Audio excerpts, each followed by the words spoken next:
Alright, I've got the lower coilover mounted on the axle. Here's what I'm going to do for the upper mount. So I got some 1.5 flat bar. I'm actually going to reuse this piece right here as a gusset. This is what I cut off of the Artec panhard bar mount to make my upper link mounts. It fits right here. You see, and it's got a little cutout for the conveniently placed for the hose for the reservoir. So that should keep this mount plenty strong. But I've got the other ones made up over here. Here's the other mounts. You can see, basically it's, you know, like I said, 1.5 by 1/4 inch flat bar. Just drill a hole, cut it, and got to weld it all in. Alright, I'm going to go ahead and tack on the upper mounts on this driver's side, and then I'll go and I'll show you putting the lower link, or the lower shock mount on the axle, and the upper mounts on the passenger side after this. We'll get this thing tacked on real quick.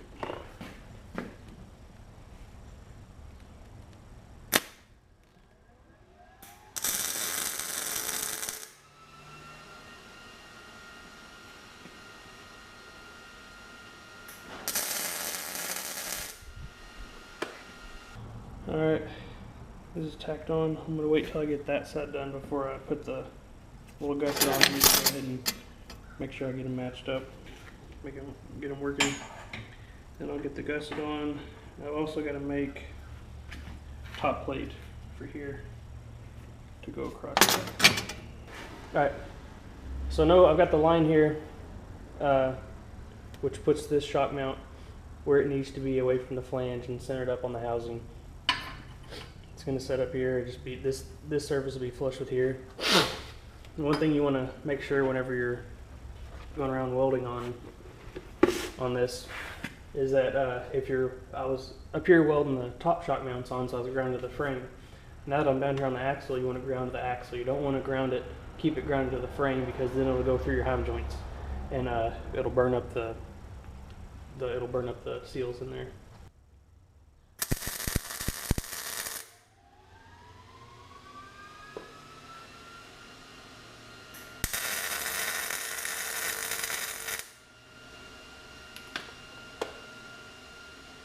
Alright, that's tacked on there. I'll go ahead and bring the shock over here, set it in, and get the frame side done. Alright, about to slide in the coilover over here. We can get working on this top mount. Alright, I've got the shock mount on the lower end. I'm going to go ahead and put the top mounts in here. And one thing that's a little bit different about these Bilsteins that I'm using on the back for my Foxes that I've got up front is that the Foxes are set up with their little spacers to run 1.5 width shock mounts. Well, these Bilsteins are a little bit smaller. So I've got some leftover spacers from the Fox shocks, and then I'm going to put a little washer in here. That way the mounting width on these is 1.5 inches, so if I ever swap anything out, I can use 1.5 inch width. I don't have to worry about remaking the mounts. Move things around. Let me check that again. Yep, we're still good.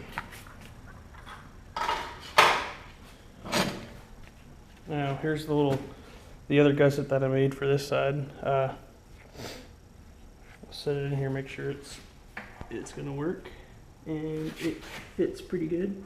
Usually you might want to not make these ahead of time. You might want to get your mounts in and then trace it, but the guy that built this chassis, he did a pretty good job at doing it, and everything's kind of symmetrical, so I was pretty confident that I could just copy the other one and put it right in. But that one fits, so I'll go ahead and tack in these mounts and make sure I've got the ground clamp moving back up here to the frame.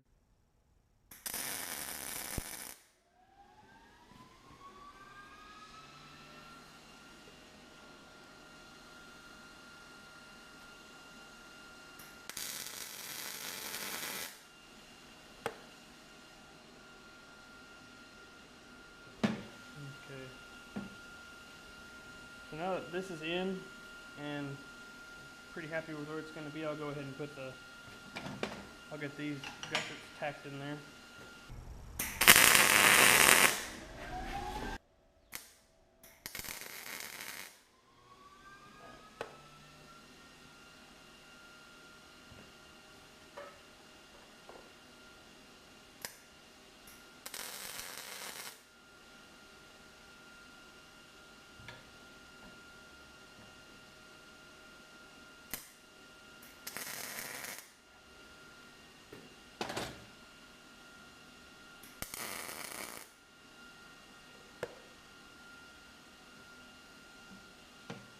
Alright, well, there we go. This side is done.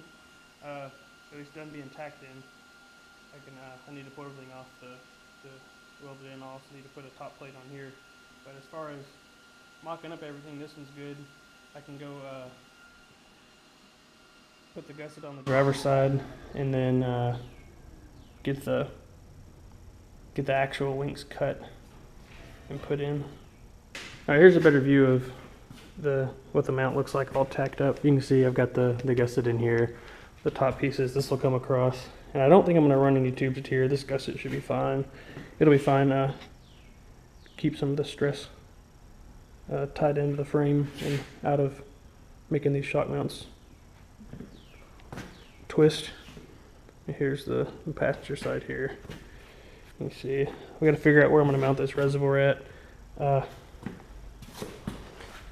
And here's the lower mounts.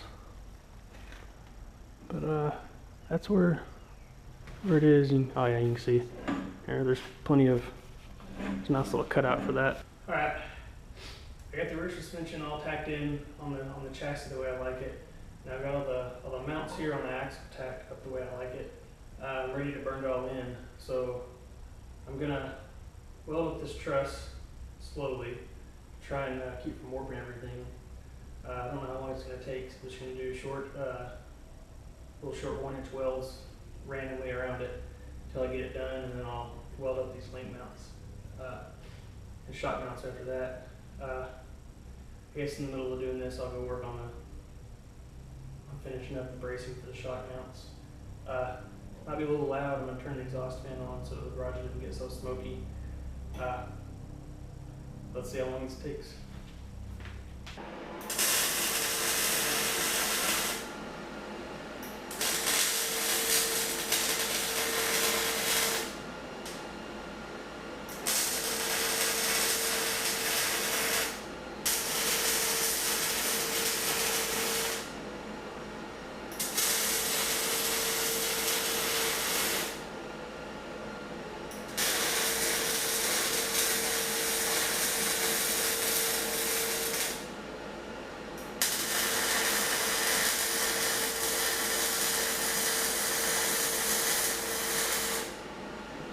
Alright, so yesterday I got the truss welded on and I started welding on these tabs and I had to take a break to go eat. But I'm going to finish welding all this axle stuff up right now and then get back to work on the frame, finish welding the tabs there.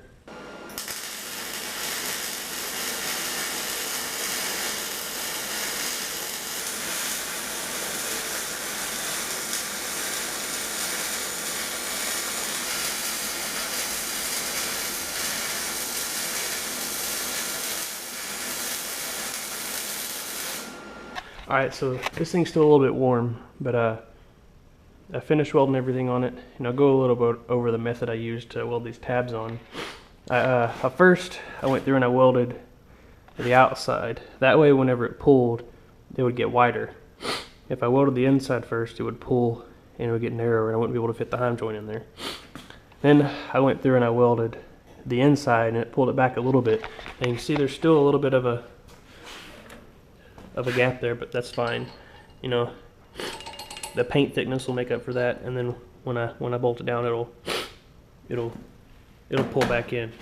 And I'll need to come back and put a little skid plate on here. The thing to watch out if you're doing a skid plate on this is you don't want it still pulled out wide, so I may have to bolt one of those old heim joints in there to do that skid plate just a little bit. But that's what I did. I did this for for both of them. You see the top mounts are also pulled out a little bit, and they were actually pretty tight when I tacked them in because they had pulled some towards the inside. And the same thing over here on the other end of the axles. I welded the outside first, and then came back into the inside, and to get it to pull back in a little bit. All right, so I've got the axle done over there. I'm gonna come back over here to finish welding the shock mounts up on the chassis. I got my little top plate made. So just sit up here like that. Kind of bridge these two pieces. I got some holes drilled in it so it looks a little better. I'm gonna go ahead and weld along the inside. Actually, I'm gonna do the outside like I did on the axle. I get to pull out some. Then I'm gonna come along the inside and weld it, and it should draw back a little bit. And then I'll put the top plate on and weld it. And I'll get this gusset welded on as well. And then I'll move over to the frame side of the link mounts and get the link mounts welded on.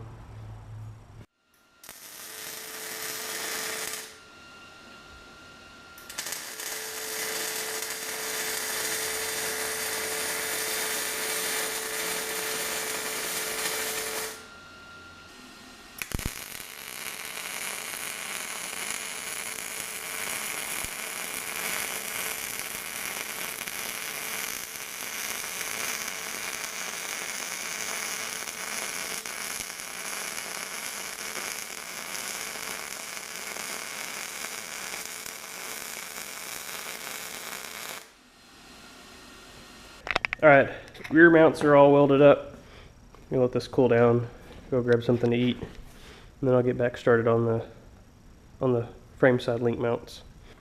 All right, now that I've got the rear shock mounts done, I'm gonna come back up here to the upper and lower frame side link mounts. I'm gonna get these welded in around here, along this here, and I've got a little brace I'm gonna put in on the back.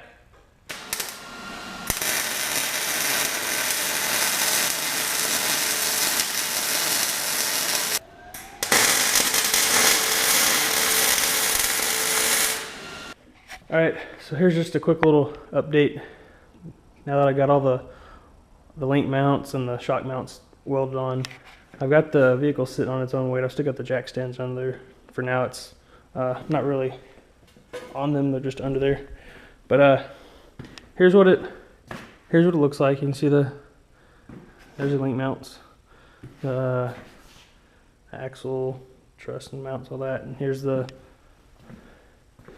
shock mounts. Got the reservoirs here. You can see a little cutout for the reservoir hose. These little gussets ended up working out pretty nice. Here's what it looks like. This is going to be about right height. I think the rear might need to come up another ½ inch or so. But since I don't have springs yet, what I'm using is some 2-inch Schedule 40 PVC, and I've gone and I wrapped it a couple wraps of duct tape in case it does break. The duct tape will kind of keep the shrapnel together. I don't think it'll break. It should be. It's plenty strong enough to be able to hold whatever weight's on here. But yeah, that's just a quick little walk around. I don't know how much I'll get done during the week. We'll see, and maybe next weekend before I get to work on it again.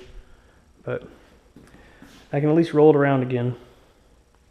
It was kind of annoying having it on jack stands. I couldn't push it around. I was having to squeeze around on the other side of the rig when I needed to work on it. But yeah, here's what it looks like. Just a little bit closer to the end.